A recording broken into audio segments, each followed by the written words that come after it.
ब्रह्मा जी का कटा हुआ सिर,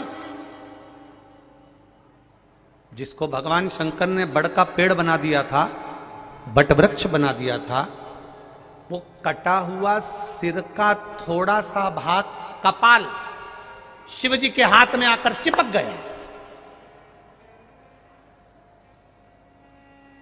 अब वो कपाल नंदी को नहीं दिख रहा है, वो कपाल नंदी को नहीं दिखा, वो कपाल मां पार्वती को नजर नहीं आया, वो कपाल गणेश जी को नहीं दिखा, वो कपाल कार्तिकेय जी को नहीं दिखा, पर कपाल शिव जी के हाथ में था। तब शंकर भगवान मौन चुप रहना प्रारंभ करा, एकदम मौन रहने लगे। अपने घर के बेटा, बहू, सास, ससुर, परिवार का व्यक्ति एकदम मौन रहना चालू कर दे तो समझ लेना कि कोई चिंता का विषय है। क्या बात है, उस सिरे तक हमको जाना चाहिए। क्या करा जाए? अब चिंता लगी थी माता पार्वती को, तो पार्वती जी ने नंदी से कहा कि महादेव आजकल चुप रहते हैं, बोलते नहीं, उनके मुख से शब्द नहीं निकलता। जो महादेव बात बात में डमरू का नाद करते हैं, जो महादेव नित्य प्रति आनंद के विषय को सुनाते रहते हैं, दुनिया का सबसे पहला कथाकार, दुनिया का सबसे पहला वक्ता और दुनिया का सबसे पहला कथा सुनाने वाला अगर कोई है तो वो देवाधिदेव महादेव हैं। और महादेव इतने बड़े वक्ता होने के बाद अगर चुप हो गए तो क्या कारण? कारण क्या? पता तो करें हम, कारण क्या है?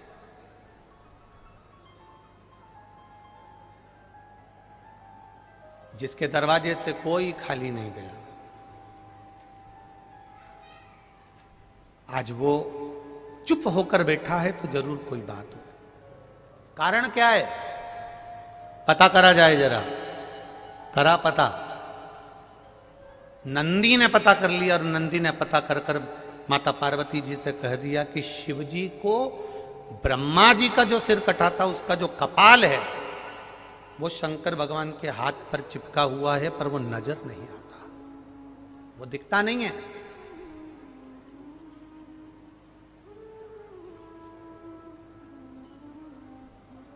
बहुत ध्यान देना जरा इस कथा पर जरा। पुण्य करा आपने, एक ब्राह्मण को भोजन कराया, कन्या का विवाह करा, लड़की का विवाह करा, किसी प्यासे को पानी पिलाया, किसी भूखे को भोजन कराया, उसका गुणगान दूसरा कोई नहीं करेगा, तुम अपने मुंह से कर दोगे कि मैंने ये करा।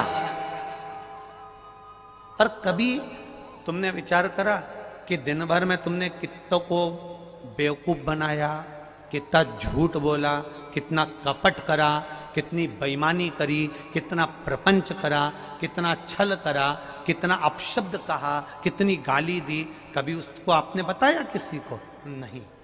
पर वो तुमने जो करा वो तुम्हारे हाथ में चिपका हुआ, इस ललाट पर चिपका हुआ।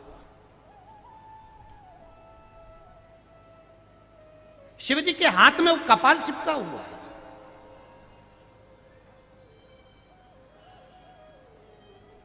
नंदी से नहीं रहा गया। जो अपना होता है ना उससे नहीं रहा जाता, अपने से नहीं रहा जाता, नंदी से नहीं रहा गया। और जब नंदी से नहीं रहा गया तब नंदी शिव जी के पास में आकर बैठ गया। एक लोटा जल आज नंदी ने देवाधिदेव महादेव के चरणार बिंदु को समर्पित किया, भगवान शिव के चरणों को समर्पित करा। शिव जी जान गए नंदी कुछ पूछना चाहता। शिव जी ने पूछ लिया, नंदी, ए नंदी, क्या बात है? आज तू मेरे चरणों में जल चढ़ाकर बैठा है। आपको एक कथा में कहा था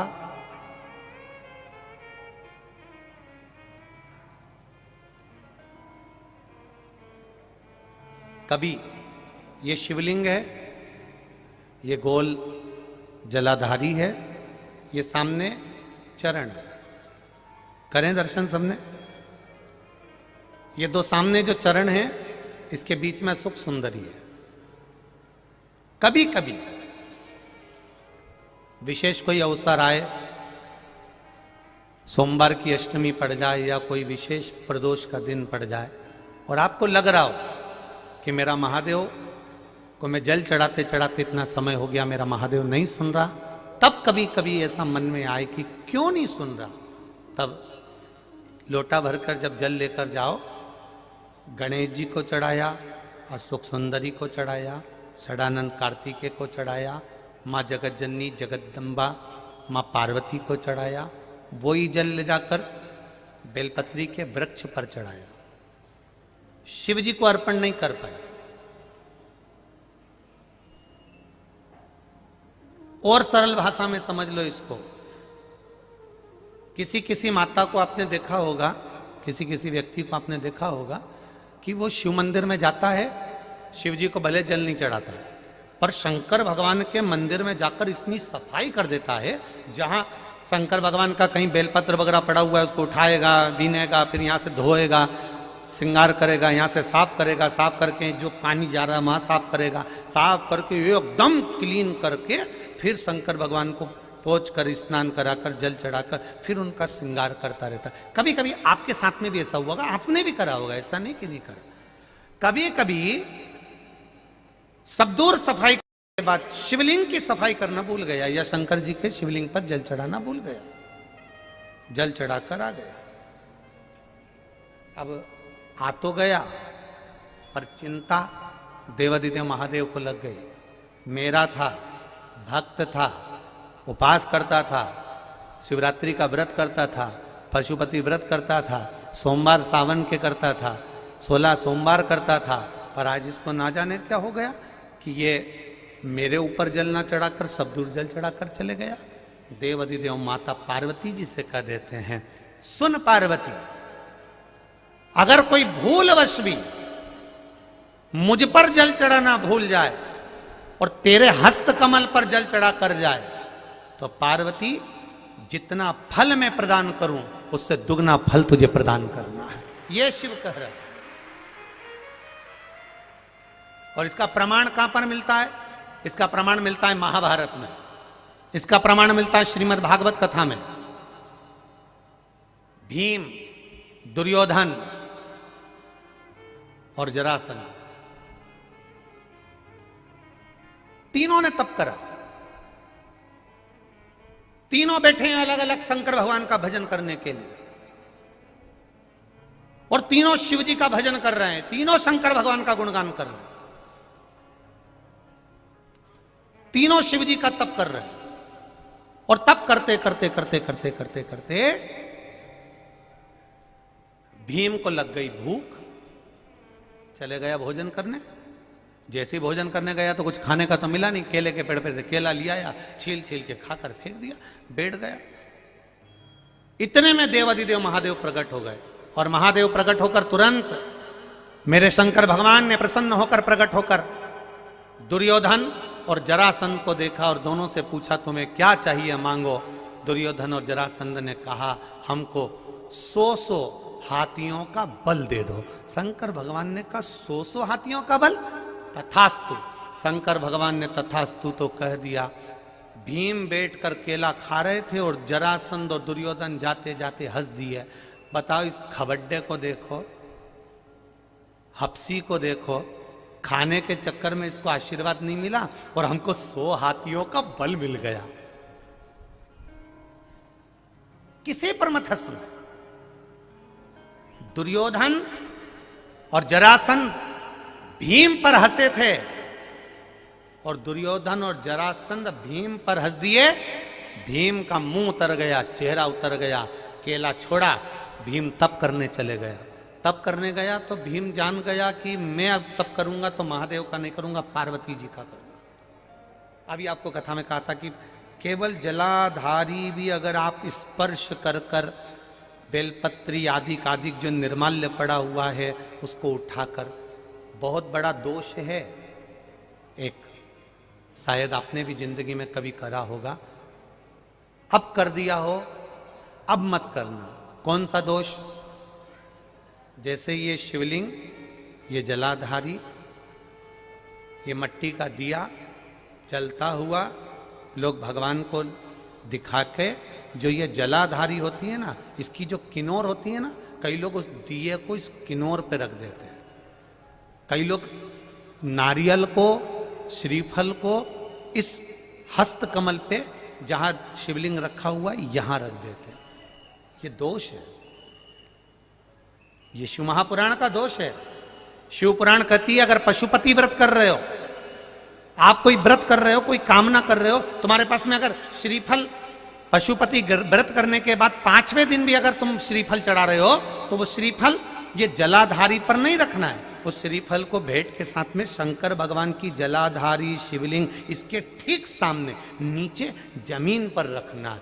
उसका फल ये होता है कि तुमने जो पशुपति व्रत करा, शंकर भगवान ने उसको स्वीकार कर लिया और वर प्रदान कर दिया। पर कई लोग इसमें ऐसे बैठे होंगे जिन्होंने वो श्रीफल 11 रुपया भेंट, वो जो जलाधारी है जिस पे शिवलिंग रखा उसी पे रखा। हम तो शंकर जी को देंगे, हम तो शंकर जी।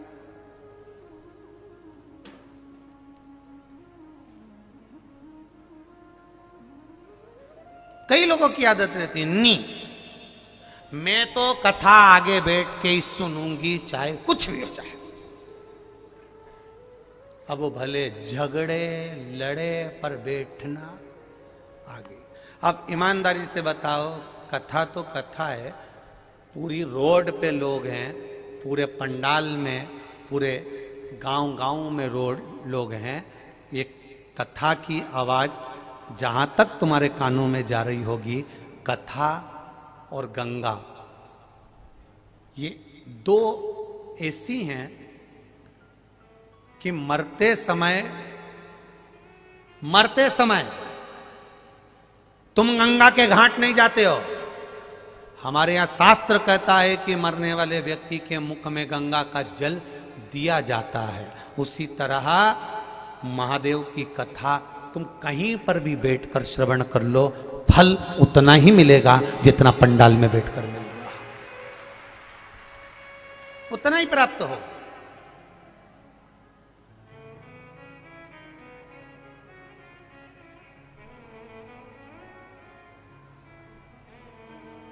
फल उतना ही प्राप्त होगा जितना आप पंडाल में बैठ के श्रवण कर रहे हो, चाहे आस्था चैनल पर बैठकर कथा श्रवण कर रहे हो, चाहे फेसबुक यूट्यूब पर कथा श्रवण कर रहे हो, फल उतना ही प्राप्त होगा।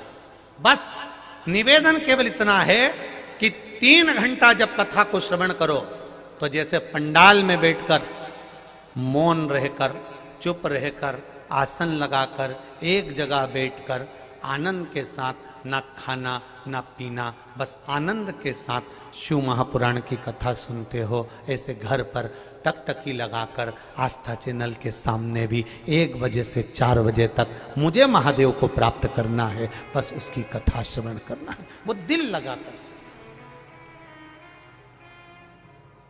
यदि दिल लगाकर कथा सुन ली तो ये निश्चित है कि वो फल देगी जरूर। खाली न जाता कोई से तुम्हारे। दीनानाथ तो चुप हो जा, आप बोलो जरा, आप बोलो। खाली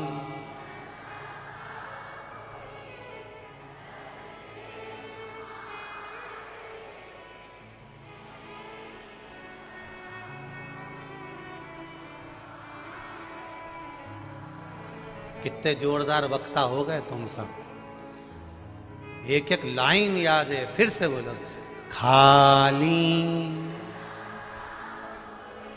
दर से तुम्हारे खाली ना जाता, दर से तुम्हारे मैं भी खड़ा हूँ नन्ही बाहें पसारे, अपने हृदय से लगा लो, लगा लो, गिरा जा रहा हूँ उठा लो, प्रभु अपने दर से अब तो न टालो, गिरा जा रहा हूँ, उठा लो, उठा लो। उससे प्रार्थना दिल की,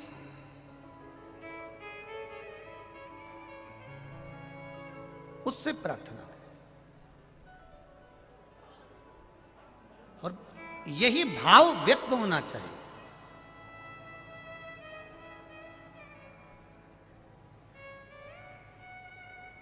यही भाव आपके व्यक्त होना चाहिए। कभी कभी भूलवश भी अगर शंकर के मंदिर चले गए और लगा दी झाड़ू, देवराज ब्राह्मण चोरी का धन लेकर शंकर जी के मंदिर में बैठा था, चोरी का धन लेकर शिव जी के मंदिर में बैठा है और चोरी का धन लेकर शंकर जी के मंदिर में बैठ के कथा सुन रहा है। कथा सुनी, सुनते ही पंडित जी बार बार बोल रहे थे हर हर महादेव, हर हर महादेव, हर हर महादेव। इसका सिर दुखने लगा, कानों में इसने हाथ रख लिया, चोरी के धन को बाजू में छुपाया, बाहर निकल गया। बेलपत्री के वृक्ष के नीचे बैठा था, सिर तप रहा था, बुखार आ रहा था, शरीर पर ताप पड़ रहा था और प्राण छूट गए। प्राण छूट गए उस देवराज के, मर गए।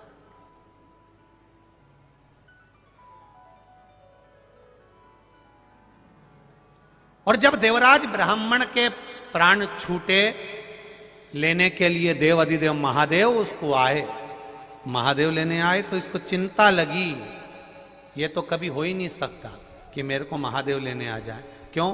क्योंकि मैंने पाप इतना करा, चोरी इतनी करी, निंदा इतनी करी, बुराई इतना करा, छल इतना करा, बेईमानी इतनी करी, कपट इतना करा, प्रपंच इतना करा, मैंने इतना कुछ करा, तो मेरे को महादेव लेने आ ही नहीं सकते। पर महादेव कर रहे हैं, देवराज बैठ नंदी पर, मैं तुझे लेकर चलता हूं। तो देवराज नंदी पर बैठ कर जा रहे हैं और मेरे महादेव पैदल पैदल जा रहे हैं। सारे देवताओं में और देव अधिदेव महादेव में बस एक अंतर है, जब भी कोई मरता है तो देवता अपने गणों को लेने भेजते हैं, जाओ पार्षद इसको लेकर आ जाओ, जाओ इसको लेकर आ जाओ, जाओ इसको लेकर आ जाओ। पर शंकर का कोई भक्त जब मरता है तो उसको लेने के लिए कोई दूसरा नहीं आता, मेरा बाबा नंदी चढ़कर आता है, खुद लेकर जाता है स्वयं।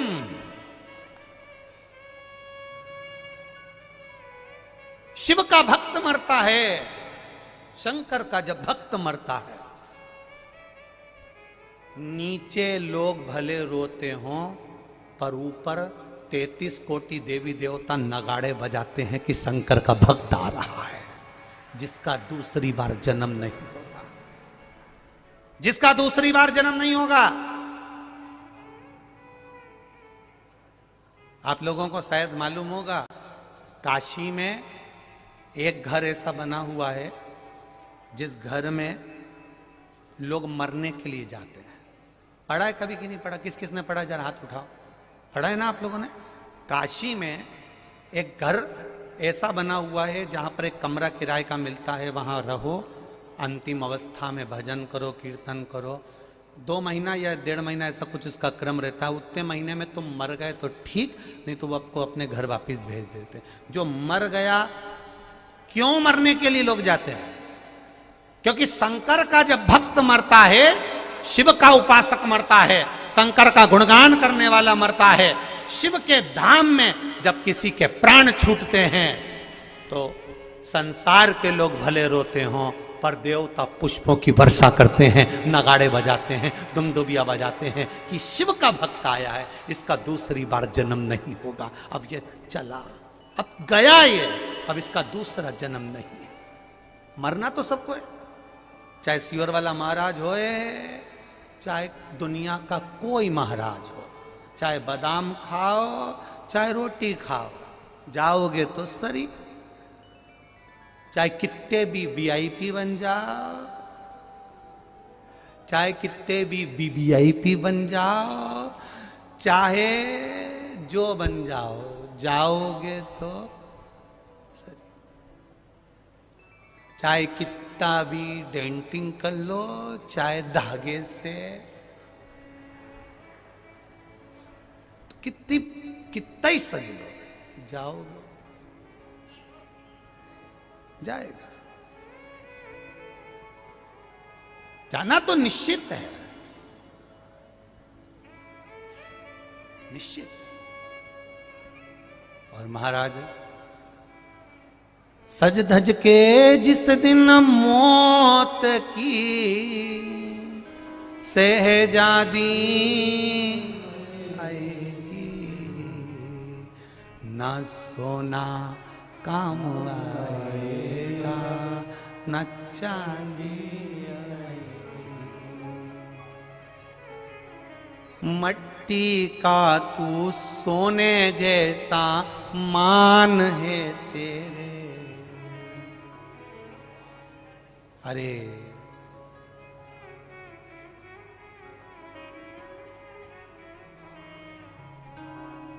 मट्टी की काया एक दिन मट्टी मिल जाएगी, न सोना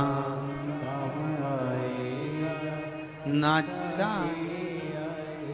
कोरोना महामारी में लोगों के घर में सब कुछ था, सब कुछ।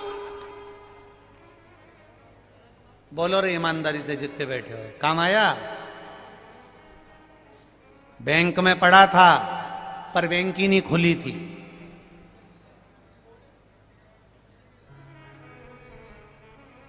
क्या काम आया? केवल एक ही चीज काम आई, जिसने जिंदगी में एक लोटा जल महादेव को चढ़ाया था, कभी परमार्थ का कार्य किया था, कभी दान पुण्य भजन किया था, आज भी बैठा है कथा सुन रहा है। कोरोना हो गया था शरीर को, ऐसे कई बैठे होंगे जिनको कोरोना हो गया था, मोहल्ले में, गली में, पास में, सोसाइटी में, कॉलोनी में, सबको हो गया। तेरे को भी हो गया, पर टीवी के सामने बैठकर सुनता रहा, श्री शिवाय नमस्तुभ्यम, श्री शिवाय नमस्तुभ्यम। देव अधिदेव महादेव ने भी कह दिया देवताओं को, पड़ोसन को ले जाना पर इसको छू कर भी मत जाना, मेरा है। अकाल मृत्यु वो मरे जो काम करे चंडाल का, काल उसका क्या बिगाड़े जो भक्त हो। जो शिव का उपासक, मृत्यु सत्य है, आएगी। 7 ताले में राजा परीक्षित बंद थे, आई। मौत सत्य, बाणों की सैया पर पड़े थे भीष्म पितामह, आई।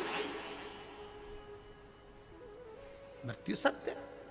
अर्जुन इतना बड़ा योद्धा, मृत्यु आई।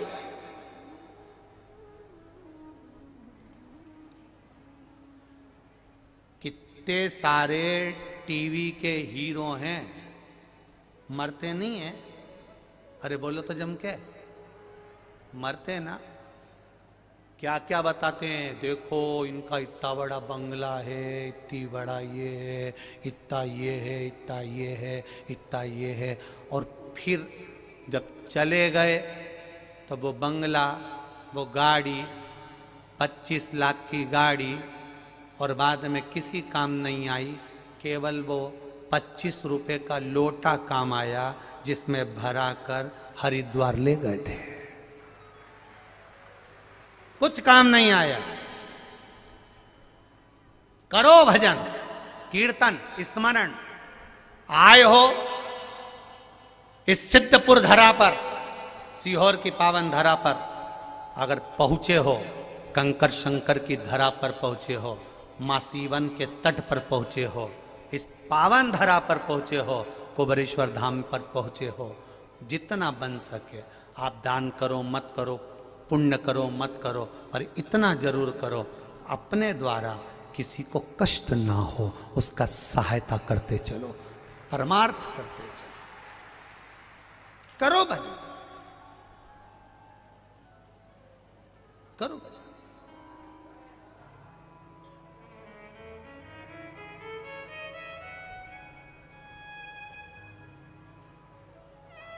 अपनी जिंदगी मिली है मनुष्य की, 7 दिन मिले हैं शिव महापुराण की कथा को श्रवण करने के लिए।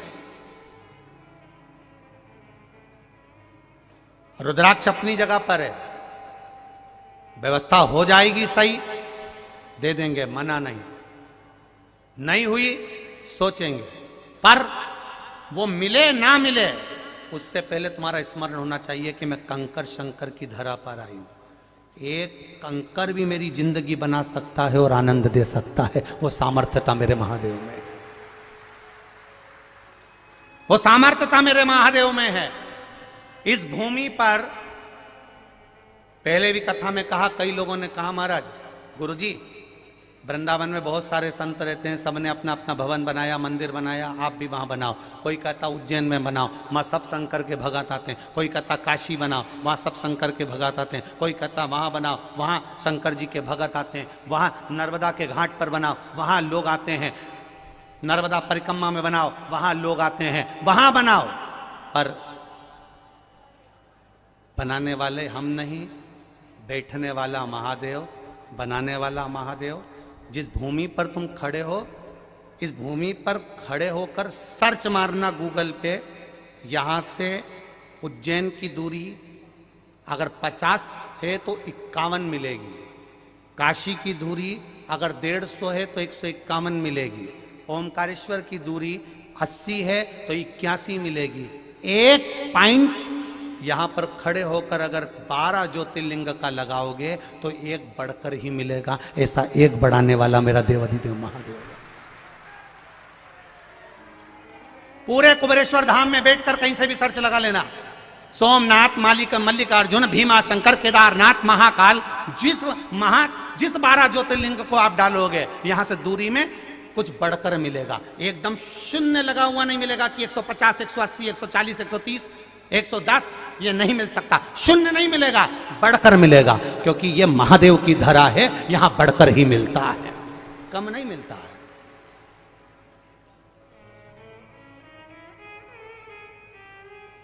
एक 12 ज्योतिर्लिंग की दूरी लगा कर बैठना कि ये ज्योतिर्लिंग यहां से कितना है, सीहोर से, यहां कुबेरेश्वर धाम से कितना है। यहां से आगे जाओगे, सीहोर पहुंचोगे, वहां से अंदाजा लगाओगे तो वो शून्य पर आ सकता है, पर यहां कुबेरेश्वर धाम से आंकड़ा लगाओगे तो वो बढ़कर 1 point, 2 point, 3 point, 4 point, 5 point बढ़कर मिलेगा, शून्य पर नहीं आएगा। मेरा बाबा शून्य नहीं करेगा, बढ़ा देगा। मृत्यु सत्य है, आना है, मृत्यु सत्य है, आएगी। 7 ताले में भी बंद होगे तो आएगी। कई लोग कहते हैं हम बद्रीनाथ नहीं जा रहे। क्यों नहीं जा रहे? बहुत ठंड पड़ती है, पहाड़ आड़ा टेढ़ा है, कुछ हो गया तो मालूम पड़े घर में बैठे थे, पांव फिसल गया। एक यहीं बैठे हैं जिनका फिसला, बस नहा के आए, वो पैर पोछनी पे पैर रखाया और लुढ़क गए धड़ से नीचे। कोई भरोसा? जीवन जन्म मरण परण 3 मेरे बाबा के हाथ में, किसी को नहीं दिया मेरे बाबा ने, किसी को नहीं।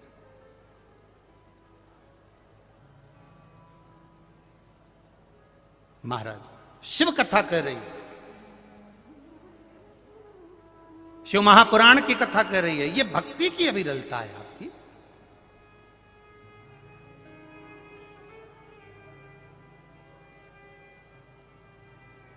आज पहले दिन कथा में ये आस छोड़ देना कि मैं रुद्राक्ष के लिए आई हूं। अब देगा तो वो देगा, कहां से देगा, कैसे देगा, कब देगा। अब मुझे कथा सुनना है और दिल लेकर आई हूं और कथा सुनकर जाऊंगी, तो अब वो क्या देगा मैं देखूंगी उसके बाद। जो रुद्राक्ष के लालच में यहां आ रहा हो उससे हाथ जोड़ के निवेदन है, बिल्कुल मत आना, टिकट कैंसिल करा देना।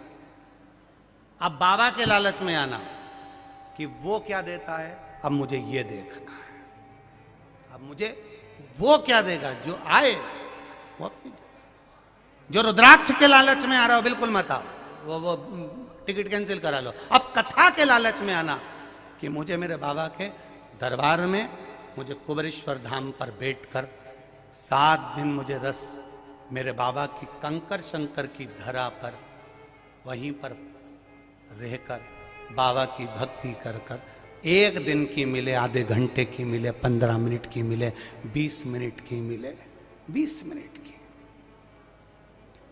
ले।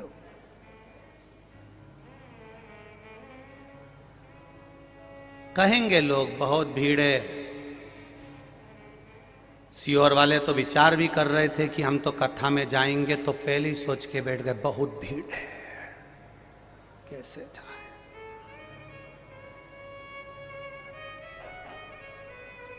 कैसे जाए? इतनी भीड़ में तुम महादेव तक जा सकते हो, तो अंतिम समय में भी तो बहुत भीड़ रहेगी, तब भी तो मेरा महादेव कैलाश छोड़कर तुम्हारे लिए यहां आएगा। तब ना आएगा? तभी भी तो आएगा। शिव मौन, नंदी को चिंता लगी, मेरा प्रभु आज चुप क्यों है? कारण क्या है? नंदी शिव जी के पास जाकर बोले, बाबा आज मुझे आपसे कुछ कहना।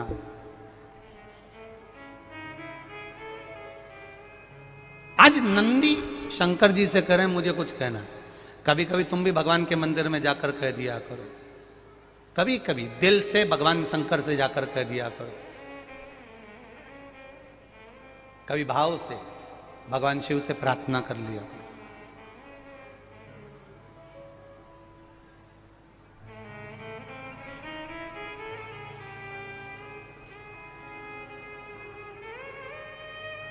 अभी गुजरात पावागढ़ की कथा में और परवणी की कथा में हमने कहा था, बरहानपुर की कथा में भी कहा था कि मंदिर में जो शिवलिंग होता है उस शिवलिंग के ऊपर जलाधारी होती है, बोला था।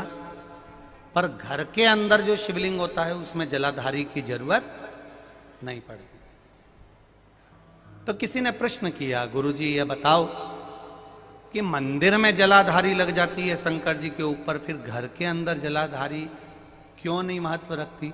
तो हमारा कहना है तुम लगाओ ना लगाओ तुम्हारी मर्जी, लगाओ तो भी ठीक ना लगाओ तो भी ठीक, पर शिव जी के ऊपर घर में जलाधारी की जरूरत इसलिए नहीं होती क्योंकि हम रोज प्रतिदिन अपने दिल का भाव शिव जी से कहते हैं।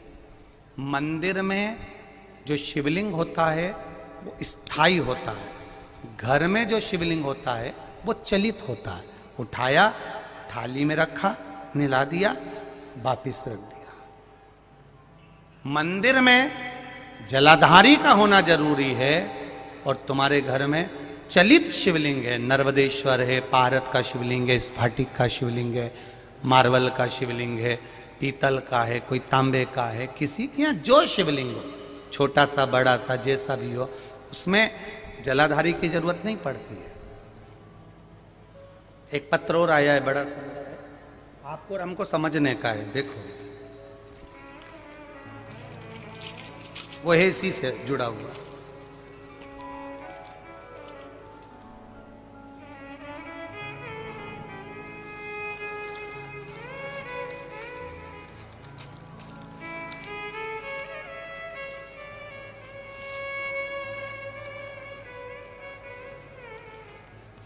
शंभु शरण पड़ी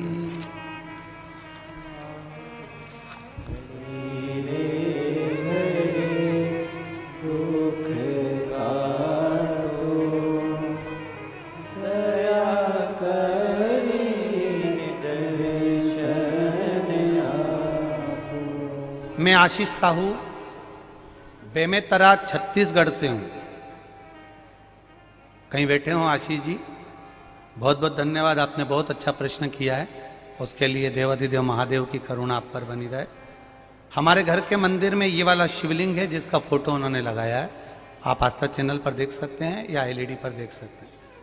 इस शिवलिंग में समझिए अब जरा, ये शंकर जी का शिवलिंग है, ये जलाधारी है। उन्होंने पत्र में लिखा है कि हमारे घर के शिवलिंग में नंदी अशोक सुंदरी वाली जगह पर चिपका बैठा। अच्छा हंसो मती, तुम्हारे भी कई कई के घर में ऐसा होगा। कि यहाँ शिवलिंग है, ये जो सामने जगह है, ये जगह पे नंदी चिपका हुआ है। देखा है कि नहीं देखा? बोलते जाओ जरा, देखा है ना? तो अब प्रश्न देखिए उस बच्चे का। अब अशोक सुंदरी तो वहां दिखती ही नहीं है, नंदी बैठा है। अब आप बताओ, हम अशोक सुंदरी को जल कैसे चढ़ा? अशोक सुंदरी की जगह तो नंदी ने घेर ली है, क्या करा जाए? अब बहुत सावधानी से समझिएगा, बहुत ध्यान से। जिस शिवलिंग के सामने पत्थर पर या पीतल पर या चांदी पर नंदी परमानेंट चिपका रहता है, अशोक सुंदरी वाली जगह पर, वहां सेवा की मूलता मानी गई है। शिवलिंग से हटकर दूरी पर नंदी होता है तो वो शंकर भगवान को भ्रमण कराने के लिए होता है, और जो केवल चिपका हुआ अशोक सुंदरी वाली जगह पर चिपका रहता है, लगा रहता है, वो हमेशा सेवा के लिए तैयार रहता है। अंतर है दोनों।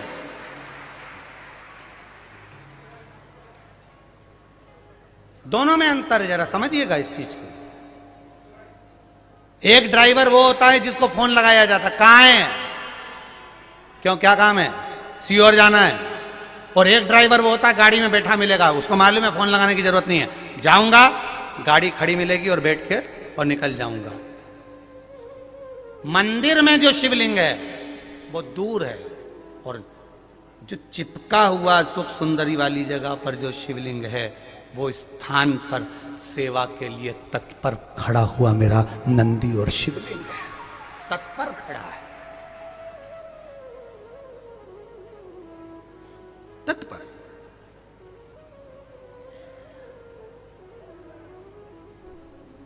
अब उसने एक प्रश्न किया है इस प्रश्न में कि पूजन कौन से शिवलिंग की करना चाहिए?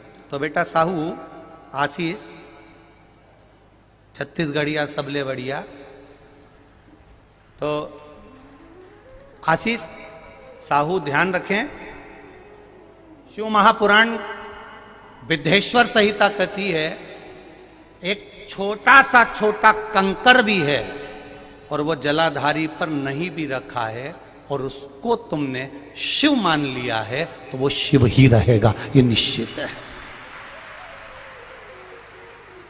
मानो तो मैं गंगा मां हूं, ना मानो तो बहता पानी। ये आपके ऊपर, आप क्या मान रहे हो? शंकर जी के हाथ में कपाल चिपका, नंदी समझ गया कि शिव जी मौन क्यों है, कह दिया बाबा अगर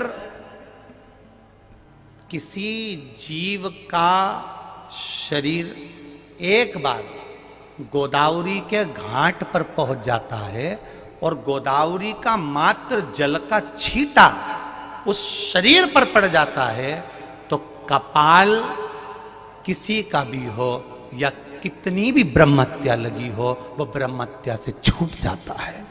शिवजी ने कहा गोदावरी? हाँ। शंकर भगवान ने पूछा ये गोदावरी कौन है? तब नंदी ने गोदावरी की कथा कहना प्रारंभ करी। वो गोदावरी जिस गोदावरी ने महादेव आपके लिए निरंतर तप करा, साधना करी, आराधना करी, गंगा, यमुना, सरस्वती, नर्मदा, जितनी भी पवित्र नदियां हैं वो सारी पवित्र नदियां गोदावरी को देखकर तप करना चालू करती हैं। वो गोदावरी कोई साधारण नहीं है। क्या करना चाहिए? शंकर भगवान उस नंदी से पूछ रहा, नंदी कह रहा है एक बार गोदावरी के तट पर चलना चाहिए। तो मैं कहां जाकर बैठूंगा? नंदी ने कहा वो मैं बता दूंगा महादेव, आप चलो तो सही। नंदी ने छोटे से बछड़े का रूप लिया, बछड़े का रूप लेकर महादेव को लेकर नंदी चल पड़ा। चलते चलते जैसे जैसे गोदावरी के करीब में आया, नासिक की धरा पर पहुंचा, पंचवटी पर पहुंचा और पहुंचते से गोदावरी के सामने शंकर भगवान को बिठाकर नंदी ओझल हो गया। नंदी गया, जैसे ही नंदी गया वैसे ही शंकर भगवान के हाथ में से कपाल नीचे गिर गया और भगवान शिव का नाम कपालेश्वर महादेव पड़ गया। तो हमारे लिए मार्ग सुलभ हो जाता है। जब हमें कहीं झूठ बोलना होता है, प्रपंच करना होता है, गलत करना होता है, तो मार्ग सुलभ हो जाता है।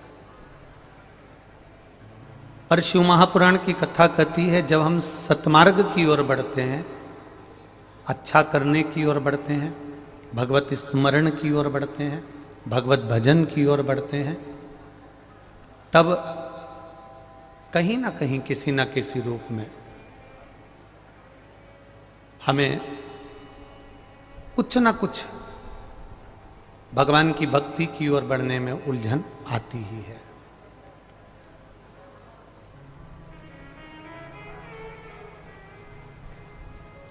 और मैंने तेरे ही भरोसे बाबा, तेरे ही भरोसे हवा बिच उड़ती जावांगी, बाबा डोर तो छड़ी ना में कटी जावांगी, भोले मैं तेरी पतंग, शंभो मैं तेरी पतंग, हवा बिच उड़ती जावांगी, हत्तो छड़ी ना में कटी जावांगी। हम शिव मंदिर जाते हैं, हम भगवान शंकर को एक लोटा जल चढ़ाते हैं, हम भगवान शिव का भजन भी करते हैं, स्मरण भी करते हैं, संकीर्तन भी करते हैं, मंत्र जाप भी करते हैं, नाम जाप भी करते हैं।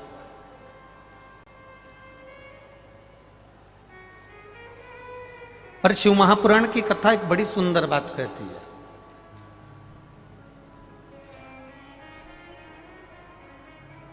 कि शिव के मंदिर जाने से पहले अपने मन को शिवालय बनाना पड़ेगा, तब जाकर हम शंकर के शिवालय तक पहुंच पाते हैं। यदि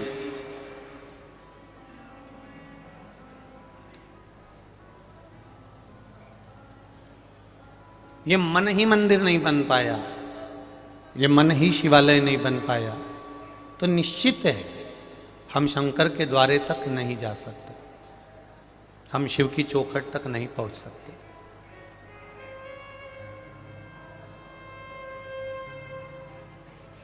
तेरे मंदिर में आना मेरा काम है और मेरी बिगड़ी बनाना तेरा काम। हम उसकी चौखट तक जब पहुंचे तो कुछ ना कुछ हमारे भीतर, हमारी चित्तवृत्ति में, हमारे मन में, हमारे हृदय में, हमारे स्मरण में कहीं शिव तत्व समाहित होगा, तभी हम शंकर की चौखट तक पहुंच पाते हैं, नहीं तो उसकी दरवाजे तक भी नहीं पहुंच पाते हैं। उसकी कृपा, उसकी दया। ये 24,000 श्लोक की शिव महापुराण की कथा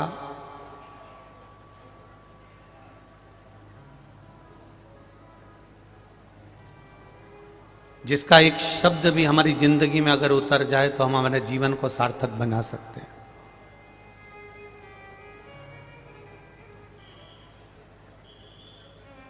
केवल एक शब्द, और वो शब्द हमारे जीवन का कल्याण भी कर सकता है। एक बार भगवान देवाधिदेव महादेव को भगवान ब्रह्मा जी पर क्रोध आ गया। अब ब्रह्मदेव जिनके 5 मुख थे,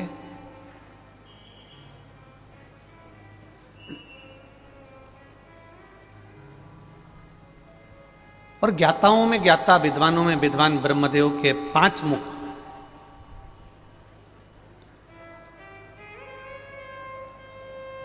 भगवान विष्णु के पिताजी का नाम ज्ञात करने के लिए उन्होंने एक पर्वत का मंथन करा, एक पहाड़ का भ्रमण मंथन किया और उसमें से शिवलिंग प्रकट हुआ। ये दुनिया का सबसे पहला शिवलिंग था जब भगवान ब्रह्मा और भगवान विष्णु ने प्रकट किया था।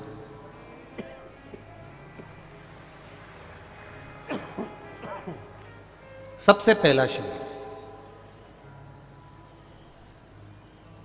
अब वो शिवलिंग प्रकट हो गया, पर ब्रह्मा जी के मन में यह भाव प्रकट नहीं हुआ कि इस शिवलिंग का चरण कहाँ है, इस शिवलिंग का शीश कहाँ है। चरण और शीश को ढूंढने की एक दोनों के भीतर एक भाव जागृत हो गया। भगवान विष्णु भगवान शंकर का ना शीश देखना चाहते थे, ना भगवान शंकर का चरण देखना चाहते थे, क्योंकि भगवान विष्णु को मालूम था कि देवादिदेव महादेव की करुणा ही बहुत है, तो चरण और शीश देखने की जरूरत ही क्या पड़ेगी, उसकी कृपा ही बहुत है।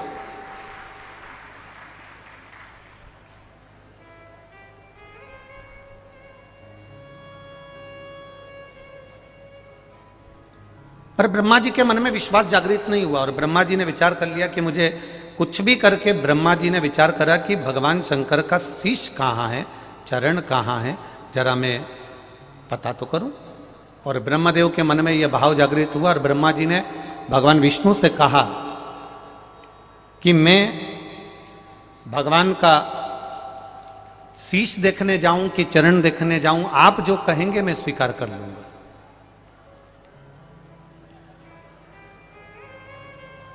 आप जो बोलेंगे मैं उसको स्वीकार करूंगा। आप कहें तो मैं शीश का दर्शन कर लेता हूं, आप कहें तो मैं चरण का दर्शन कर लेता हूं, आप जो बोलेंगे मैं स्वीकार कर लूंगा। भगवान विष्णु ने कहा, एक काम करो ब्रह्मदेव, अगर तुम शिव जी को जानना ही चाहते हो तो भगवान शंकर का शीश का दर्शन तुम कर लो, मैं चरण का दर्शन कर लेता हूं। ये हमने पहले भी शिव महापुराण में वर्णन किया, पहले भी इस कथा में अपन ने इसका स्मरण किया। और ब्रह्मा जी भगवान शंकर का शीश देखने के लिए चले। जब ब्रह्मा जी भगवान शिव का शीश देखने के लिए चले तो इतने ऊपर पहुंचते गए, इतने ऊपर पहुंचते गए, इतने ऊपर पहुंचते गए कि ढूंढते ढूंढते जब थक गए तब केतकी के पुष्प को उन्होंने तोड़ लिया, और उस केतकी के फूल से कहा कि तू चलकर कह देना कि ब्रह्मा जी को भगवान शंकर का शीश मिल गया। केतकी के फूल ने मन में विचार करा कि मैं क्यों झूठ बोलूं, तो कहा मैं तुझे सुगंधित बनाकर रखूंगा। थोड़ा सा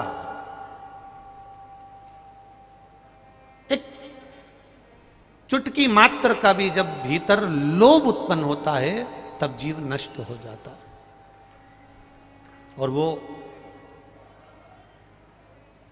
केतकी के फूल के भीतर ये बात प्रकट हो गई।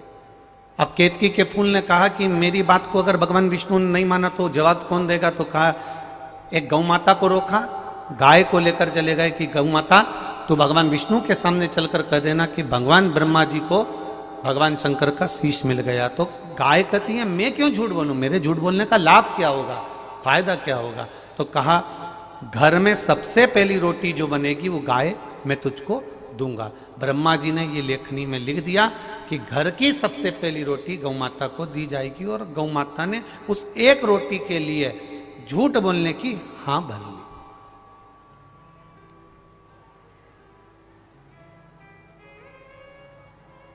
अब एक रोटी के लिए गौ माता ने झूठ बोलने की हां भर ली। आए नीचे, भगवान विष्णु से पूछा, ब्रह्मा जी ने, क्या आपको भगवान शंकर का चरण मिल गया,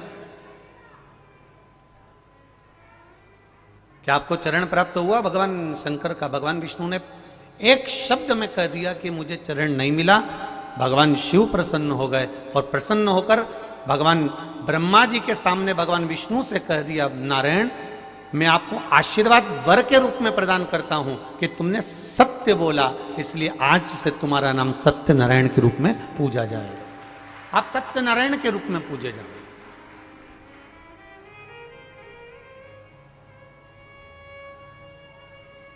अब भगवान विष्णु ने एक सत्य बोला तो उनका नाम सत्यनारायण हो गया। अब विचार करिएगा, दिन भर में अपन कितनी बार झूठ बोलते हैं, तो फिर अपना नाम तो झूठेला होना चाहिए ना। कितना झूठ बोला जाए, कितना झूठ कहा जाए। तुम सत्य बोले हो इसलिए तुम्हारा नाम सत्यनारायण होगा।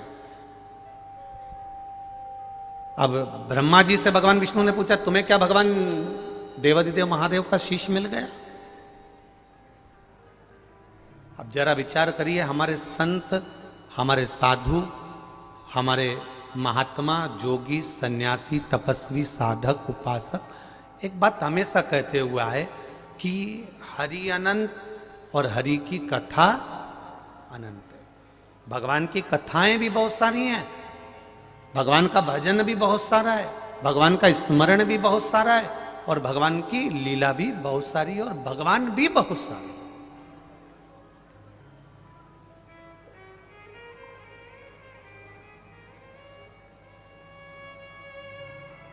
अब कोई कैसे बाच रहा है, कोई कैसे बाच रहा है, कोई कैसे ग्रहण कर रहा है, कोई कैसे ग्रहण कर रहा है, ये उसके ऊपर है।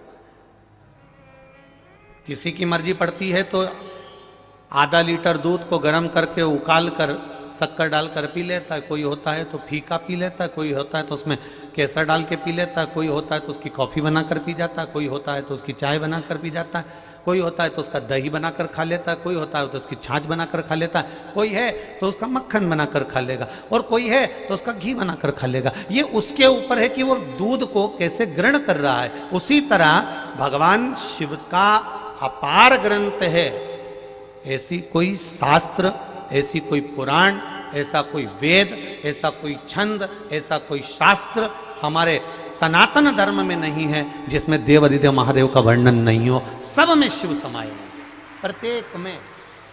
भागवत कथा की शुरुआत होती है तो भगवान शंकर से होती है, और राम कथा की शुरुआत होती है तो शंकर भगवान से होती है, विष्णु पुराण की शुरुआत होती है तो शंकर भगवान से होती है, गर्ग संहिता की शुरुआत होती है तो शंकर भगवान से होती है, मत्स्य पुराण की शुरुआत होती है तो शंकर भगवान से होती है, नारद पुराण, कुर्म पुराण, नर्मदा पुराण, लिंग पुराण, जितनी भी पुराणों की सूचना हम पढ़ें, जितने भी पुराणों का अगर वर्णन किया गया है तो उसमें सबसे पहले देवाधिदेव महादेव को आमंत्रित किया गया है, शंकर भगवान को विराजमान किया गया।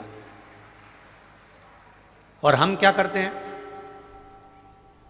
कई लोग ऐसे हैं जिन्होंने समय की अवस्था में शंकर भगवान को कह दिया कि इनको घर में नहीं रखना, कोई ने कह दिया इनकी पूजन नहीं करना, कोई ने कह दिया गर्भवती नारी हो तो शिव के मंदिर मत जाना, कोई ने कह दिया शंकर जी का दर्शन मत करना, कोई ने कह दिया शंकर जी का चढ़ा प्रसाद मत खाना, कोई ने कह दिया कि शिव जी पे जल चढ़े तो उसको ग्रहण मत करना। पर शिव महापुराण की कथा कह रही है,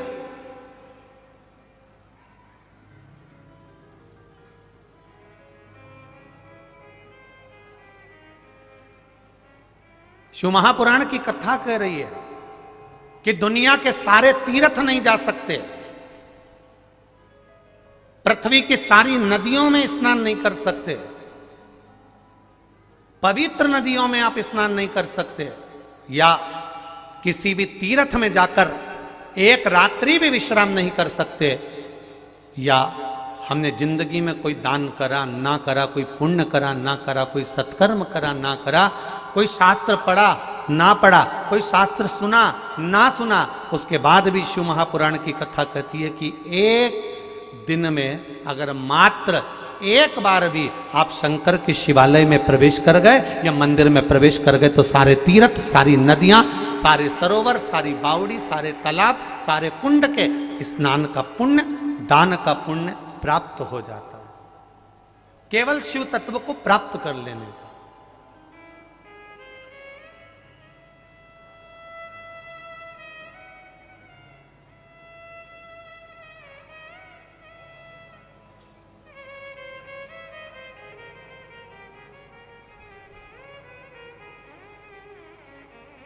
देखिए, प्रदीप नाम है ना, तो प्रदीप नाम के भी ढेरों लोग होंगे। आपका नाम अगर कमल है तो कमल नाम के ढेरों लोग होंगे। आपका नाम बिमला है तो बिमला नाम के ढेरों लोग होंगे। बोलो री जी हाँ, सही है कि गलत है? आपका नाम अगर भेरू है तो भेरू नाम के भी बहुत सारे होंगे। आपका नाम अगर चंद्र घंटा है तो चंद्र घंटा के नाम के बहुत सारे हैं।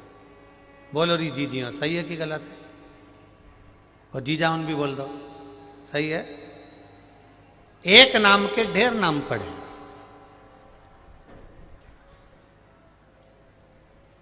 पर नाम से तुम्हारी पहचान है क्या? अब प्रदीप प्रदीप प्रदीप, अमित अमित अमित, कमल कमल कमल, ढेर पड़े हुए हैं। नाम से कोई नहीं पहचानता, व्यक्ति की पहचान उसकी संगत से, उसकी रंगत से और उसकी मेहनत से होती है कि उसने मेहनत क्या करी है।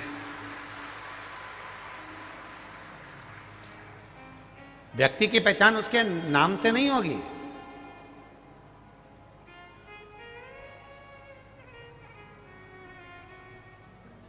उसकी मेहनत क्या है? मेहनत मतलब उसने अपने इन हाथों से कितनी मेहनत करी है। उसकी रंगत क्या है? उसने मेहनत कर कर अपना कलर तक चेंज कर लिया। उसकी संगत क्या है? किसके साथ बैठ रहा है? रंगत, संगत और मेहनत, इन तीन चीजों से व्यक्ति के नाम को पहचाना जाता है कि यह वो व्यक्ति है। नाम से जानना कठिन है। एक नाम के ढेर सारे मिल जाएंगे, एक नाम के बहुत सारे प्राप्त हो जाएंगे, पर तुम्हारी रंगत से, तुम्हारी संगत से और तुम्हारी मेहनत से तुमको पहचाना जाएगा कि इसकी मेहनत क्या है। किसी बैंक में जाके खड़े हो जाओ, तुम्हारी बैंक में चले जाओ, चलो तुम्हारी बैंक में चले जाओ, जिस बैंक में तुम जाते हो, और जाकर कह देना मेरा नाम कमल कुमार है, 50,000 रुपये निकाल के दो। निकाल देगा क्या वो? अरे बोलो तो जम के, नहीं निकालेगा। क्या कहेगा? सर एक फॉर्म भर दीजिए, उसमें आपका सिग्नेचर कर दीजिए, सिग्नेचर करोगे हम उसे पहचान जाएंगे। मतलब आप जो सिग्नेचर करोगे उससे पहचान हो जाएगी कि ये आपका सिग्नेचर है और आपका सिग्नेचर है, इसलिए 50,000 रुपये निकाल कर दे दिया जाएगा। उसी तरह ये शिव महापुराण की कथा नहीं है, ये आपका फॉर्म भरा रहा है कि ये फॉर्म वहाँ जमा हो जाएगा और बाद में पहचाना जाएगा क्या यही वही है जिसने सत्संग किया, भजन किया, कीर्तन किया, मंत्र जाप किया, स्मरण किया, नाम जाप किया, भगवत कीर्तन में डूबा रहा, भगवत भजन में डूबा रहा, क्या यह वही है? तब पहचाना जाएगा। रंगत से, संगत से और मेहनत से व्यक्ति की पहचान होती है। इसलिए मत बुरे कर्म कर बंदे वरना पछताएगा, भगवान की आंखों से तू बच नहीं पाएगा, तू बच नहीं पाएगा। अरे ओ अज्ञानी मत करना दानी, तेरे कर्म का फल भी तू ही पाएगा, जैसा किया तूने तेरे आगे आएगा। मत बुरे कर्म कर वरना पछताएगा, भगवान की आंखों से तू बच नहीं पाएगा, तू बच नहीं पाएगा। अरे ओ अज्ञानी मत करना दानी। एक विचार अपने जीवन में उतार लीजिएगा। रंगत से, संगत से और मेहनत से तुम्हारा नाम पहचाना जाता है कि ये वो व्यक्ति है जिसने इतनी मेहनत करी थी। ये वो व्यक्ति है जिसने अपना शरीर एक धूप में खड़े होकर काला कर लिया। अरे ये वो व्यक्ति है, उस व्यक्ति के साथ रहता है जो अच्छी संगत का, ये वो व्यक्ति है वो उसके साथ रहता है, उसकी संगत ऐसी।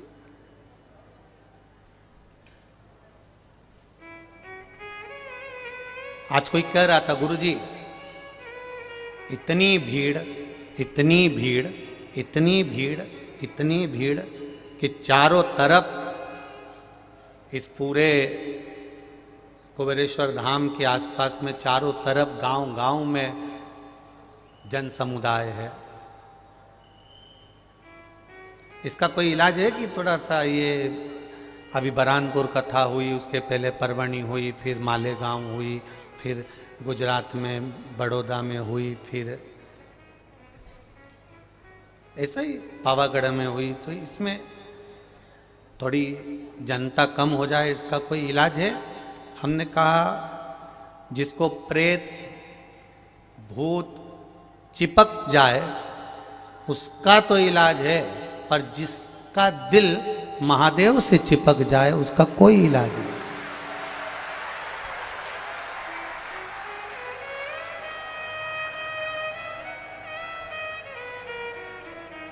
किसी को भूत चिपक जाए तो निकल सकता है, किसी को प्रेत चिपक जाए तो निकल सकता है, पर जो महादेव से चिपक जाए वो जिंदगी भर नहीं निकल सकता। बहुत कठिन। लंकाधिपति रावण भी मरते समय पर राम जी के सामने खड़ा था, और राम जी कह रहे लंकाधिपति रावण से कि तेरे सामने राम खड़ा है, तू मर रहा है, मैं तेरे सामने खड़ा हूं, मेरा दर्शन कर ले। रावण ने मुख फेर लिया, उधर मुंह कर लिया, तो लक्ष्मण को भेजा कि जाकर ज्ञान प्राप्त कर कर आओ। क्या बोलना चाहता है, क्या समझना चाहता है? रावण से जाकर लक्ष्मण जी ने कहा, मेरा भाई स्वयं नारायण है, विद्वानों में विद्वान है, मेरा भाई राम सामने खड़ा है। और रावण, तू मुंह फेर कर बैठा हुआ है? रावण कहता है, मैं मुंह नहीं फेर रहा हूं, मैं तो केवल इतना देख रहा हूं, पहले मैंने राम को देखा, अब मैंने मुंह फेरा तो इधर देखा। उसको देखने का कारण केवल इतना था कि राम के दिल में जो शंकर बेटा है, क्या मेरा महादेव मेरे सिराने खड़ा है, उस महादेव को पहचान रहा हूं, केवल मेरे महादेव को, उसके सिवाय मैंने किसी को नहीं पहचाना। आप आए हो इतनी तपती हुई धूप में, इतनी तपती हुई धूप में 8-8, 10-10 घंटे, 4-4 घंटे, 6-6 घंटे धूप में बैठे हो। रुद्राक्ष वितरण होना था 16 तारीख से, पर ना जाने किसने तुमसे कह दिया कि 1-2 दिन पहले ही कि रुद्राक्ष वहां बट रहा है और तुम लाइन लगा लो। और तुम 2 दिन पहले ही तपती हुई धूप में सुबह 6 बजे से लेकर रात तक एक जैसे लाइन में बैठे रहे, बैठे रहे, बैठे रहे। तब सूचना मिली कि ये लोग 2 दिन से लाइन में बैठे हैं, तो हमने कहा एक काम करो, इनको थोड़ा थोड़ा कुछ रुद्राक्ष प्राप्त हो जाए। तब वो रुद्राक्ष 16 तारीख से पहले देने का क्रम चालू कर दिया। देने लगे, पर देते देते देते देते अब होना था 16 तारीख को चालू, आधा काम हुआ था, आधा बचा था। उसी बीच में तुम उस लाइन में घुस गए। अब जो काम करने वाले थे वो उस लाइन में घुस ही नहीं पाए, प्रवेश ही नहीं कर पाए, तो कहीं ये टूट गया, कहीं वो टूट गया। अब हम खुद चिंता में पड़े हुए हैं कि अब वो सुधारें कैसे और तुमको दे कैसे। तो पहले तो बड़ी विडंबना है, विचारणा। प्रशासन ने भी बड़ी मुस्तैद व्यवस्था, चारों तरफ नई नई रोडों का निर्माण करा, नई नई रोड बनाई, और कहीं ये रोड, कहीं वो रोड, ढेर रोड का निर्माण करा, जिससे आने वाले यात्रियों को भी तकलीफ ना हो, सबकी व्यवस्था। फिर वही बात कहेंगे, बारात में 50 आदमी को बुलाया था, व्यवस्था बाराती की बढ़ा के ली थी कि 150 आएगा, पर इतनी उम्मीद नहीं थी कि 500 आएगा। एक बारात की व्यवस्था भी होती है। अब बाराती लड़की वालों ने पूछा, लड़की वालों ने कहा साहब बारात में कितना आदमी आएगा? तो उन्होंने कहा साहब हम तो जो है, अब तुम्हारे दिल पे हाथ रख के बोलना रही जी जी हो, और जी जाओ तुम भी मन पे हाथ रखकर बोलना कि किसी लड़की वाले के यहाँ संबंध पक्का हुआ है। और लड़की वाले ने लड़के वाले से कहा साहब तुम कितना आदमी आओगा बारात लेके? तो उन्होंने कहा साहब हम तो जो है 50-60 आदमी आएंगे। तो लड़की वालों ने सोचा अपन मान के चलो कि ये 100-125, बोलो सही है कि गलत है? अपन मान के चलो कि ये 100 आएंगे। अपन ने अपनी डायरी में चढ़ा लिया और केटरिंग वाले को कह दिया कि 100 लिख लेना कि भेरू के घर के 100।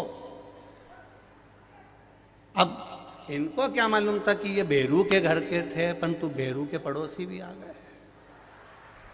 अब इनको क्या मालूम पड़ा, तो इन्होंने लिख दिया सब कि लड़की वाले लड़के वाले 100 आदमी आएंगे। 50 का इनने दुगना कर लिया कि 100। अब हमने भी विचार करा कि पिछले रुद्राक्ष से दुगना। अब हमको क्या मालूम था कि तुम तो छगना हो जाओगे, किसको मालूम था? भगवान शिव को क्रोध आया क्योंकि गाय झूठ बोल दी, केतकी का फूल झूठ बोल दिया, और बची कुची थी तो गौ माता ने झूठ बोल दिया। गाय झूठ बोली, गौ माता झूठ बोली, केतकी का फूल झूठ बोला, और बचा था तो ब्रह्मा जी झूठ बोल दिए। तब शंकर भगवान को क्रोध आया। शिव जी ने अपने पांव का नख तोड़ा, अंगूठे का नख तोड़कर फेंका। फेंकने से काल भैरव प्रकट हो गया। काल भैरव प्रकट हुआ, उसने अपनी चिट्टी उंगली का नख तोड़ा और प्रकट होकर उसने ब्रह्मा जी के झूठ बोलने वाले मुख को काट दिया, शीश कट गया। अब ब्रह्मा जी का शीश कटा। जिस शीश से ब्रह्मा जी झूठ बोल रहे थे। अब देखिएगा जरा ये कथा कहां जा रही है, उस कथा का स्मरण करिएगा जरा। ये रुद्राक्ष महोत्सव की कथा है, कोई साधारण नहीं है, उसको सुनिए, ध्यान दीजिएगा जरा।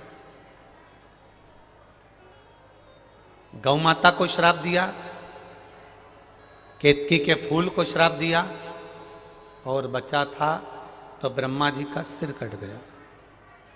अब ब्रह्मा जी का सिर कटा, सिर कटने के बाद ब्रह्मदेव का सिर जैसे कटा, कटते से देव अधिदेव महादेव एकदम चुप हो गए, एकदम शांत, बोलते ही नहीं है मेरे महादेव। मेरे महादेव एक शब्द नहीं बोलते, एकदम चुप, एकदम।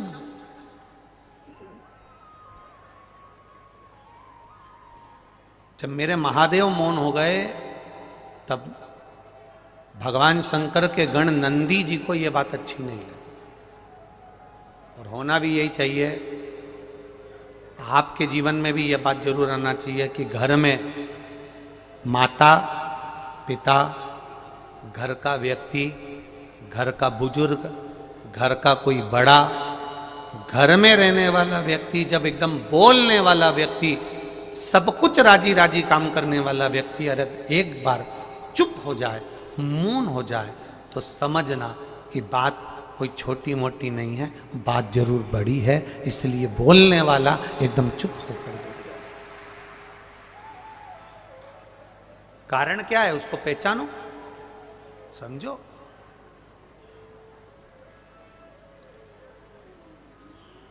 अब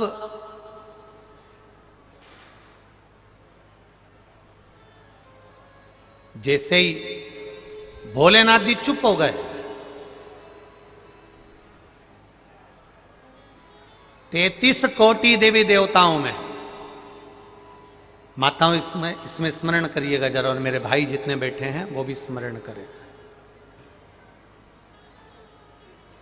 33 कोटि देवी देवताओं में ऐसा कोई देवता नहीं होगा जिसने अपने गण को, अपनी सवारी को, अपने दरवाजे पर खड़े होने वाले को गुरु बनाया।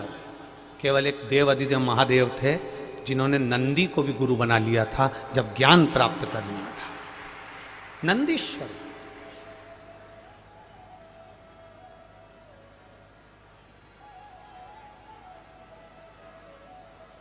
अब जरा विचार करना, हम लोग अगर बहुत ऊंचे ओहदे पर पहुंच जाते हैं, बहुत ऊंचे पद पर पहुंच जाते हैं, बहुत बहुत ऊंची कुर्सी पर, बहुत ऊंचे ओहदे पर, बहुत ऊंचे पद पर जब हम पहुंच जाते हैं, तो हमारे यहाँ जो काम करता हो, सेवा करता हो, तो हम उसको बात बात में कह देते हैं, तू चुप बैठे रहे, तेरे में अकल नहीं है, तू चतुर नहीं है, तू विद्वान नहीं है,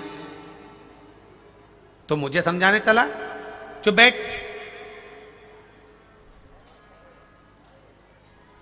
हम उसको कह रहे हैं चुप बैठ,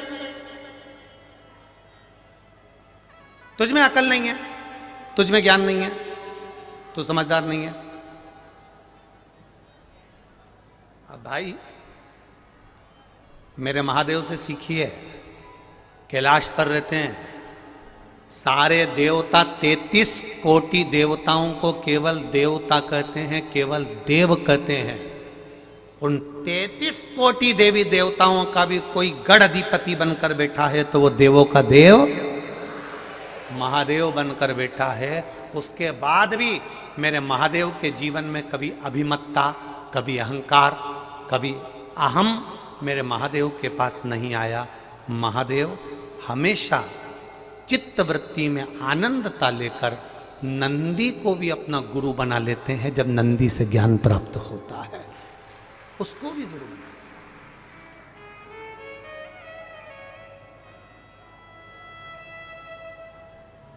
हम नहीं बना पाते। कई बार बहू अच्छी बात कहती है, ऐसा नहीं कि बहू हर बार गलत कहेगी, कई बार बहू अच्छी बात कहती है। सास का फर्ज है जब अच्छी बात मिले ना तो बहू की पीठ थपथपा कर कहना तूने मुझे आज ज्ञान दिया है, तू मेरी गुरु बनकर बैठी है, उसमें कोई गलत नहीं होगा। और हर बार सास भी तुमको अपशब्द नहीं कहती है, हर बार सास भी तुमको गाली नहीं देती है, कभी कभी सास भी तुमको ज्ञान की बात कह देती है। उस समय पर बहू को चाहिए कि सास के चरण छूकर आशीर्वाद लेकर कहे मम्मी मेरे को रोटी बनाना नहीं आती थी, मैं कॉलेज में पढ़ती थी, स्कूल पढ़ती थी, मुझ में इतना ज्ञान नहीं था, पर माँ तेरी जैसी सास दुनिया में नहीं मिलेगी। डांट डांट कर, गलतियां बता बता कर, गाली दे देकर तूने मुझे अचार डालना सिखा दिया, तूने मुझे बड़ी बनाना बता दिया, तूने मुझे पापड़ बनाना बता दिया, तूने मुझे रोटी बनाना बता दिया। सास को भी लगेगा कि बहू आई है, मैंने इसको गाली दी, अपशब्द कहा, ताने दिए, आड़ा टेढ़ा बोला, पर इसने मुझे स्वीकार करा, मेरी बात को स्वीकार करा, इसने मुझे स्वीकार करा। आज ये कथा के जो ये जजमान विराजमान हैं, हम तो कहेंगे कि कहीं आप 15 जजमान जो बने हैं, 16 जजमान जो बने हैं, इन जजमानों के कहीं पूर्वजों की, जैसे बच्चा गुल्लक भरता है और गुल्लक भरने के बाद फोड़ता है तो कोई गिफ्ट लेकर आता है, आपके पूर्वजों की और आपकी पुण्य की गुल्लक भराई होगी, तब जाकर ये शिव महापुराण की कथा के आप यजमान पद ग्रहण करें। ये शिव कृपा से मिला, शिव कृपा से।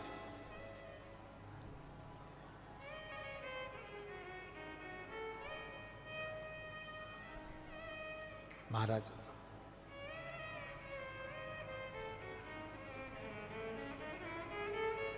आज कोई पूछ रहा था, गुरुजी एक बात बताओ, आप हमेशा कहते हो सारी समस्या का हल एक लोटा जल। आपने सबको शंकर जी के मंदिर में जल देना, जल चढ़ाना प्रारंभ करवा दिया, इसका मतलब क्या है? इसका सही सारतत्व क्या है? इसका सही उद्देश्य क्या है? इसका सही उद्देश्य है जगत गुरु शंकराचार्य, जिन्होंने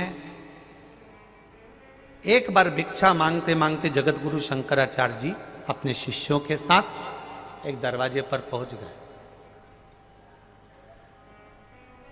और जगत गुरु शंकराचार्य जी ने दरवाजे पर पहुंचकर आवाज लगाकर कहा, माता भिक्षाम दे। छोटी सी लड़की अपने घर में प्रवेश कर कर जाती है और अपनी मां से कहती है, दरवाजे पर बाबा आया है, भिक्षा मांग रहा है, मां कुछ होए तो दे दो ना। मां ने कह दिया, कह दो हमारे घर में कोई नहीं है। लड़की ने जाकर दौड़ कर कह दिया, बाबा हमारे घर में कोई नहीं है। जगत गुरु शंकराचार्य जी ने कहा, बेटी कुछ तो दे दो। बेटी अंदर गई, मां वो तो जा ही नहीं रहा, बाबा कह रहे कुछ तो दे दो। कह देना हमारे यहां कुछ भी नहीं है। जगत गुरु शंकराचार्य जी ने भिक्षा मांगी और बेटी ने जाकर कह दिया, हमारे यहां कुछ भी नहीं है। जगत गुरु शंकराचार्य जी ने कहा, बेटा कुछ तो दे दो। बाबा कुछ भी नहीं है, तुम कैसे देंगे? जगत गुरु शंकराचार्य जी ने कहा, बेटा एक काम करो, अपने घर की झाड़ू लगाओ, कचरा ही दे दो। झाड़ू लगाकर बेटी ने कचरा इकट्ठा करा और जगत गुरु शंकराचार्य जी की झोली में डाल दिया। जगत गुरु शंकराचार्य जी उस झोली को लेकर आगे गए, उन्होंने कचरे को फेंक दिया। शिष्य ने कहा, गुरुजी ये कचरा लाने से कौन सा फायदा था? जगत गुरु शंकराचार्य जी ने कहा, वो बेटी से अगर मैं कचरा नहीं लेता, उसकी मां ने मना ना सिखाया था, नहीं है कह दो है ही नहीं। जिसकी माता पिता अपनी बेटी को ये शब्द सिखा देते हैं, चाय की पत्ती है ही नहीं, शक्कर है ही नहीं, पीले कलर की साड़ी है ही नहीं, मेरे पास तो ये है ही नहीं, मेरे पास तो ये है ही नहीं, उसके मुंह से हमेशा ना ना निकलता रहता है और एक दिन भगवान है ही नहीं कर देता है।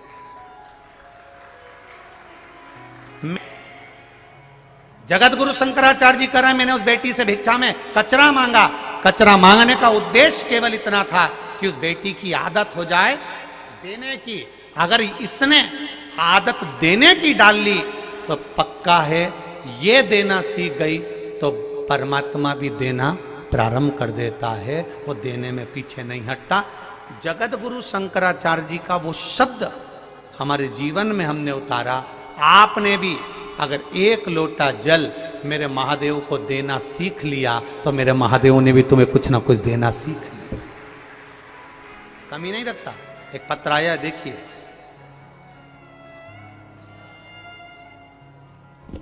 पत्र तो बहुत है पर इतना पढ़ा नहीं है।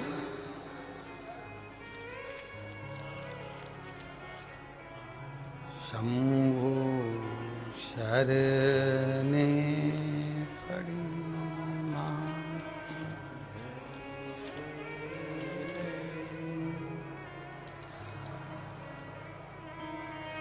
दया करी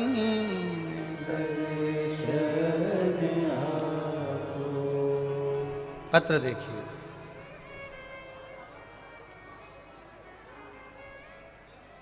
मेरा नाम शिवम धाकड़ है, सन ऑफ श्री राम नारायण जी धाकड़ है। मैं उदयपुरा जिला रायसेन मध्य प्रदेश का निवासी हूँ। कहीं बैठे हों तो हाथ हिलाइएगा, कहीं अगर बैठे हो तो।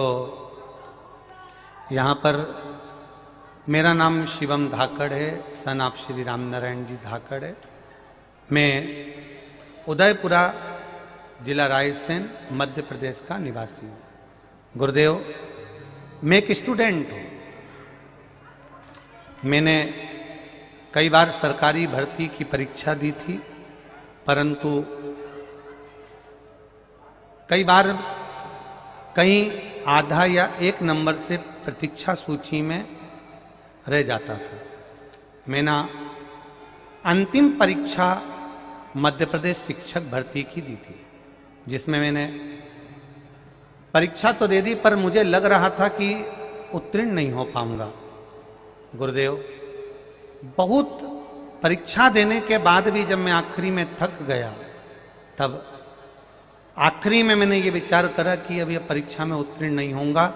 तब मेरे किसी परिचित ने कहा कि पशुपति व्रत का स्मरण करो, और मैं लड़का होकर, कॉलेज जाने वाला लड़का होकर पशुपति व्रत चालू करा। कई लोगों ने मुझे टोका भी कि कोई लड़के पशुपति व्रत करते हैं, पर मैंने कहा बाबा के भरोसे पर कर रहा हूँ। और बाबा की कृपा से मैंने जब पशुपति व्रत करना प्रारंभ करा, गुरुदेव, बाबा की कृपा से शिक्षक भर्ती मध्य प्रदेश की परीक्षा में मैं फाइनल सिलेक्शन में पास हो गया और बाबा ने मेरे ऊपर कृपा की। ये शिव तत्व है। मैंने तेरे ही भरोसे भोले, तेरे ही भरोसे हवा बिच उड़ती जावांगी, बाबा डोर हतो छड़ीला में कटी जावांगी। एक पत्र और बड़ा सुंदर है, देखिए। गुरुदेव, मेरा नाम सारिका माली है। मैं गांव तलोदा, जिला नंदुरबार, महाराष्ट्र से आई हूँ। कहीं बैठी हो तो हाथ हिलाइएगा,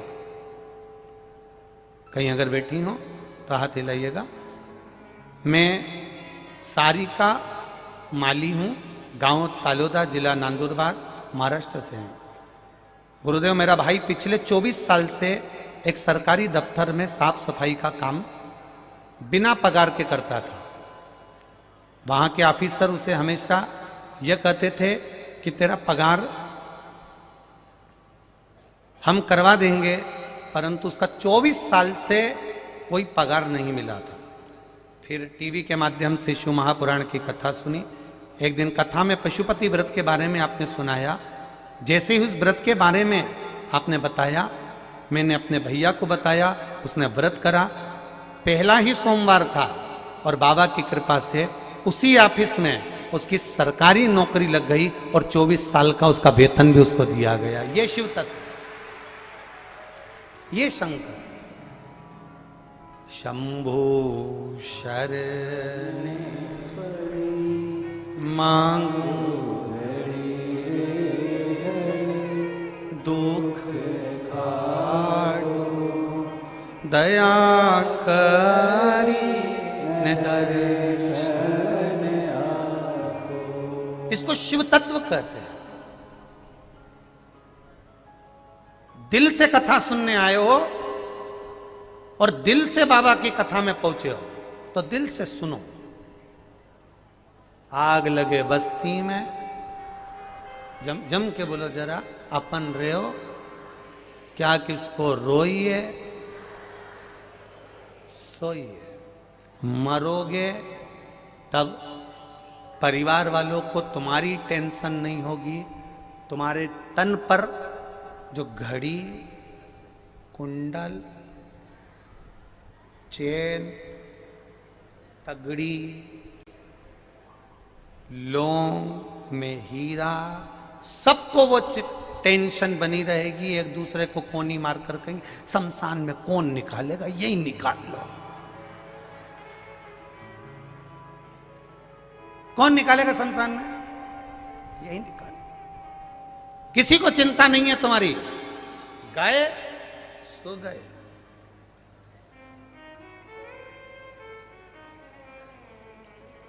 परिवार के लोग तुम्हारे तन से मरते ही जेवर निकाल लेते हैं। जेवर निकाल लेंगे, पर एक बात याद रखना, अगर महादेव को एक लोटा जल चढ़ाया है तो मान कर चलना, मेरा महादेव तुम्हें इस भव सागर से पार लगा दे। निश्चित सारी समस्या का हल